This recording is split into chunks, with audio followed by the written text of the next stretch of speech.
ಎಲ್ಲ ನಮ್ಮ ಮಾಧ್ಯಮದ ಸ್ನೇಹಿತರೆ, ನಮ್ಮ ಈ ಒಂದು ಪತ್ರಿಕೆ ಗೋಷ್ಠಿಯಲ್ಲಿ ಬಂದಂತ ನಮ್ಮ ಪಕ್ಷದ ಎಲ್ಲ ಮುಖಂಡರೆ, ಇವತ್ತೇನು ಸುಮಾರು 1ನೇ ತಾರೀಕಿಂದ ನಿರಂತರವಾಗಿ ಮಾಧ್ಯಮದಲ್ಲಿ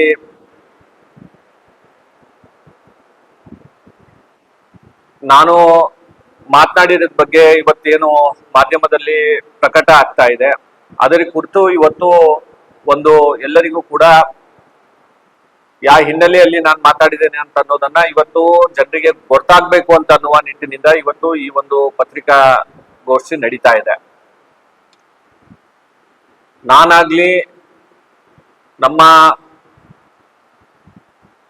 ಸದ್ಯ ನಾಯಕರು, ಹಿಂದಿನ ಶಾಸಕರಾದಂತಹ ಚಂದ್ರಶೇಖರ್ ಪಾಟೀಲ್ ರೇವೂರವರು, ತಾಯಂದಿರಾದಂತಹ ಅರುಣಾ ಪಾಟೀಲ್ ರೇವೂರವರು ಜನರ ಆಶೀರ್ವಾದದಿಂದ ಈ ಭಾಗದ ಜನರ ಸೇವೆಯನ್ನ ಮಾಡುವಂಥದ್ದು, ಸುಮಾರು 30 ವರ್ಷಗಳಿಂದ ಸಕ್ರಿಯ ರಾಜಕಾರಣದಲ್ಲಿ ಇವತ್ತಿನ ದಿವಸ ನಮ್ಮ ಕುಟುಂಬದ ಇವತ್ತು ಕಲಬುರಗಿಯ ರಾಜಕಾರಣದಲ್ಲಿ ಇವತ್ತಿನ ದಿವಸ ನಿರಂತರವಾಗಿ 30 ವರ್ಷಕ್ಕಿಂತ ಹೆಚ್ಚು ವರ್ಷಗಳಿಂದ ಇವತ್ತು ನಾವು ಕೆಲಸ ಮಾಡ್ತಾ ಇರುವಂಥದ್ದು. ಹಿಂದೆಂದೂ ಕೂಡ ನಮ್ಮ ಅಧಿಕಾರದ ಅವಧಿಯಲ್ಲಿ ಕಲಬುರಗಿಯಲ್ಲಿ ಶಾಂತಿ ಸುವ್ಯವಸ್ಥೆ ಸರಿಯಾಗಿರ್ಬೇಕು, ಯಾವುದೇ ಒಂದು ಸಣ್ಣ ಕೋಮು ಗಲಭೆಯನ್ನು ಕೂಡ ಅಥವಾ ಯಾವುದೇ ಜಾತಿಗಳ ಮಧ್ಯೆ ಘರ್ಷಣೆ ಆಗಿರುವಂತ ಉದಾಹರಣೆ ಇವತ್ತು ನಮ್ಮ ಅಧಿಕಾರದ ಅವಧಿಯಲ್ಲಿ ಇವತ್ತು ಆಗಿರುವಂತದ್ದು ಉದಾಹರಣೆಗೂ ಕೂಡ ಸಿಗೋದಿಲ್ಲ. ಅಂತ ಒಂದು ಸಂದರ್ಭದಲ್ಲಿ ಹಿಂದೆ ಏನು ಪತ್ರಿಕೆಗಳಲ್ಲಿ ಬಂದಿರುವಂಥದ್ದು, 1ನೇ ತಾರೀಕು ನಮ್ಮ ರಾಜ್ಯದ ಅಧ್ಯಕ್ಷರಾದಂತಹ BY ವಿಜೇಂದ್ರಣ್ಣವ್ರ ನೇತೃತ್ವದಲ್ಲಿ ನಡೆಯುವಂತಹ ಹೋರಾಟದಲ್ಲಿ, ಆ ಹೋರಾಟದಲ್ಲಿ ಮಾತನಾಡಿರುವಂತಹ ಸಂದರ್ಭದಲ್ಲಿ ನಾನು ಹಿಂದೆ ಕಲಬುರಗಿಯನ್ನ ಛೋಟಾ ಪಾಕಿಸ್ತಾನ್ ಆಗಿ ಮಾಡಬೇಕು ಅಂತನ್ನುವ ಕೆಲವು ನಾಯಕರ ಏನು ಪ್ರಯತ್ನ ಇತ್ತು, ಆ ಪ್ರಯತ್ನಕ್ಕೆ ಕಲಬುರಗಿಯ ಜನ ಒಪ್ಪೋದಿಲ್ಲ, ಕಲಬುರಗಿಯ ಜನ ಈ ರೀತಿಯಾದಂತಹ ರಾಜಕಾರಣಕ್ಕೆ ಒಪ್ಪೋದಿಲ್ಲ ಅಂತನ್ನುವ ಮಾತನ್ನ ನಾನು ಆ ಸಂದರ್ಭದಲ್ಲಿ ಹೇಳಿರುವಂಥದ್ದು.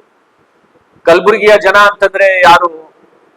ಕಲಬುರಗಿನಲ್ಲಿ ಇವತ್ತು ಮುಸಲ್ಮಾನರು ಇದ್ದಾರೆ, ಹಿಂದೂಗಳು ಇದ್ದಾರೆ, ಅನೇಕ ಜಾತಿ ಧರ್ಮದ ಜನರು ಇವತ್ತಿನ ದಿವಸ ಕಲಬುರಗಿ ನಗರದಲ್ಲಿ, ಕಲಬುರಗಿ ಜಿಲ್ಲೆಯಲ್ಲಿ ಇರುವಂಥದ್ದು. ಹೀಗಾಗಿ ಕಲಬುರಗಿಯ ನಾನು ಯಾವುದೇ ಒಂದು ಕೋಮಕ್ಕೆ ಅಥವಾ ಯಾವುದೇ ಒಂದು ಸಮಾಜಕ್ಕೆ ಮಾತಾಡಿರುವಂತದ್ದಲ್ಲ. ಇವತ್ತು ಕಲಬುರಗಿನಲ್ಲಿರುವಂತಹ ಜನರು ಈ ರೀತಿಯಾದಂತಹ ಪಾಲಿಟಿಕ್ಸ್ಗೆ, ಈ ರೀತಿಯಾದಂತಹ ರಾಜಕಾರಣಕ್ಕೆ ಏನು ನಾವು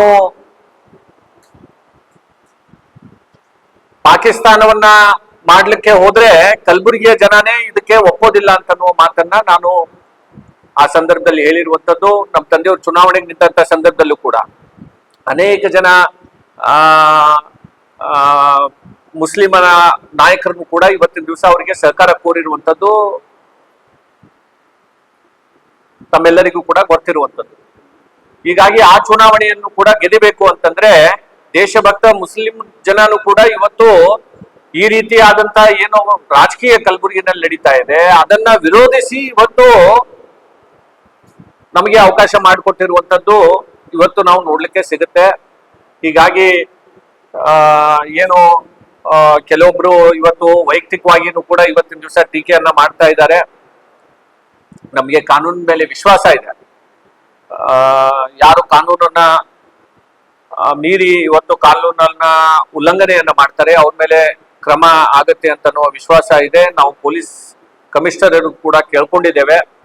ಅವರು ನಮ್ಮ ಹೋರಾಟ ಏನೋ ಕೆಲವೊಬ್ರು ರೋಜಾ ಇಂದ ಬೇರೆ ಬೇರೆ ಬಡಾವಣೆಗಳಿಂದ ಬಂದು ನಮ್ಮ ಪೊಲೀಸ್ ಸ್ಟೇಷನ್ ಎದುರುಗಡೆ ಯಾವುದೇ ಪರ್ಮಿಷನ್ ಇರ್ಲಾರ್ದೆ ಅಥವಾ ಅದಕ್ಕೆ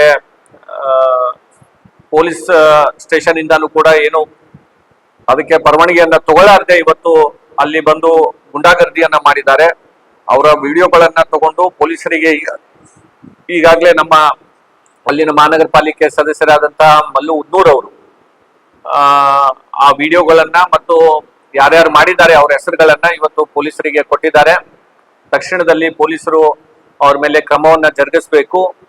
ಯಾಕಂತಂದ್ರೆ ಇದು ಏನಾಗುತ್ತೆ, ಕೋಮು ಸೌಹಾರ್ದತೆ ಇವತ್ತು ನಮ್ಮ ನಗರದಲ್ಲಿ ಉಳಿಬೇಕು. ನಮ್ಮೆಲ್ಲರೂ ಕೂಡ ನಾವು ಇಲ್ಲಿ ಕಲಬುರಗಿಯ ಅಭಿವೃದ್ಧಿಗಾಗಿ ನಾವೆಲ್ಲರೂ ಕೂಡ ಇಲ್ಲಿ ಸರಿಯಾದ ರೀತಿಯಿಂದ ಇರಬೇಕು ಅಂತಂದ್ರೆ ನಾವು ಕಾನೂನನ್ನ ಎಲ್ಲರಿಗೂ ಕೂಡ ಪಾಲನೆಯನ್ನ ಮಾಡುವಂತದ್ದು ಅವಶ್ಯಕತೆ ಇದೆ. ಯಾರು ಕಾನೂನನ್ನ ಮೀರಿ ಹೋಗಿದ್ದಾರೆ ಅವರನ್ನ ಇವತ್ತು ತಕ್ಷಣದಲ್ಲಿ ಅವರಿಗೆ ಅವ್ರ ಮೇಲೆ ಕ್ರಮ ಆಗ್ಬೇಕು ಅಂತ ಹೇಳಿ ನಾನು ಪೊಲೀಸ್ ಕಮಿಷನರ್ ಅವರಿಗೆ ಮತ್ತು ಪೊಲೀಸಿನ ಅಧಿಕಾರಿಗಳಿಗೆ ನಾನು ಕೇಳ್ತೇನೆ. ಹಿಂದಿದಾಗ ಹೇಳ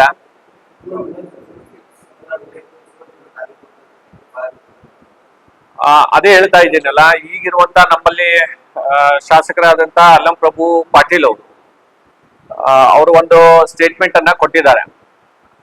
ಅವ್ರಿಗೆ ಏನಾಗ್ಬಿಟ್ಟಿದೆ ಅಂತಂದ್ರೆ 3 ವರ್ಷ ಆಗಿದೆ ಅವರಾಗಿ, 3 ಕೆಲಸ ಮಾಡಿಲ್ಲ ಕಲಬುರಗಿ ಅಭಿವೃದ್ಧಿಗಾಗಿ. ಅಭಿವೃದ್ಧಿ ಬಗ್ಗೆ ಮಾತನಾಡ್ಲಿಕ್ಕೆ ಅವ್ರಿಗೆ ಯಾವುದೇ ನೈತಿಕತೆ ಇಲ್ಲ, ಅವರು ಯಾವುದೇ ಅಭಿವೃದ್ಧಿ ಕಾರ್ಯನೂ ಕೂಡ ಮಾಡಿಲ್ಲ. ಹೀಗಾಗಿ ಯಾವುದೋ ಒಂದು ಸಮಾಜದ ಓಲೈಕೆಯನ್ನ ಮಾಡ್ಲಿಕ್ಕೆ ಇವತ್ತು ಮನಸ್ಸಿಗೆ ಬಂದಂಗೆ ಮಾತಾಡ್ತಾ ಇದ್ದಾರೆ.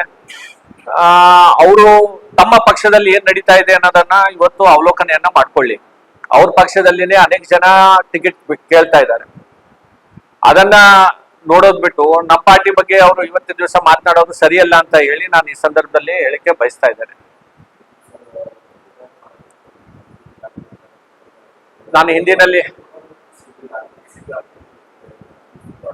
ಅದಕ್ಕೆ ಹೇಳ್ತಾ ಇದ್ದೀನಲ್ಲ, ನಾವು ಕೂಡ ಇವತ್ತು ಭಗವಾನ್ ಗೌತಮ್ ಬುದ್ಧರು, ಅಣ್ಣ ಬಸವಣ್ಣವರು, ಡಾಕ್ಟರ್ ಬಾಬಾ ಸಾಹೇಬ್ ಅಂಬೇಡ್ಕರ್ ಅವರ ಸಂವಿಧಾನ, ಅದರ ಆದರ್ಶಗಳನ್ನ ಇಟ್ಕೊಂಡು ಇವತ್ತು ರಾಜಕಾರಣವನ್ನ ಮಾಡ್ಕೊಂಡು ಬಂದಿರುವಂತದ್ದು. ಇವತ್ತು ನಾವು ಕೂಡ ಪರ್ಮಿಷನ್ ಅನ್ನ ತಗೊಂಡು, ಯಾರು ಪರ್ಮಿಷನ್ ತಗೊಳ್ಳಾರದೆ ಮಾಡಿದ್ದಾರೆ ಒಂದ್ ಕಡೆ ಅವ್ರ ಮೇಲೆ ಏನು ಕ್ರಮ ಆಗ್ತಾ ಇಲ್ಲ.